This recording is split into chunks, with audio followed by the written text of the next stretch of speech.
Hello guys, once again welcome back to my YouTube channel Crypto Daily.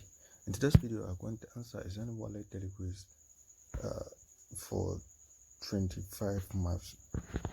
So as I promised to provide a daily quiz for Xenea wallet, so here today we are going to answer it together with you guys. So let's claim our daily points. So congratulations for us, we have gotten a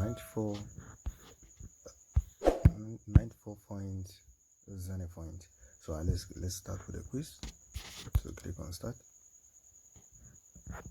So the question of the day it is, what is a deflationary token? So without wasting time, the question of the day is number 2, which is B. The token reduced in total supply over time. So here is the question of the day, which is the 25. So let's click on submit. So congratulations, we have getting 100 points. So don't forget to come for expo, because it's just to increase your point. It has a daily checking. So let's click on checking.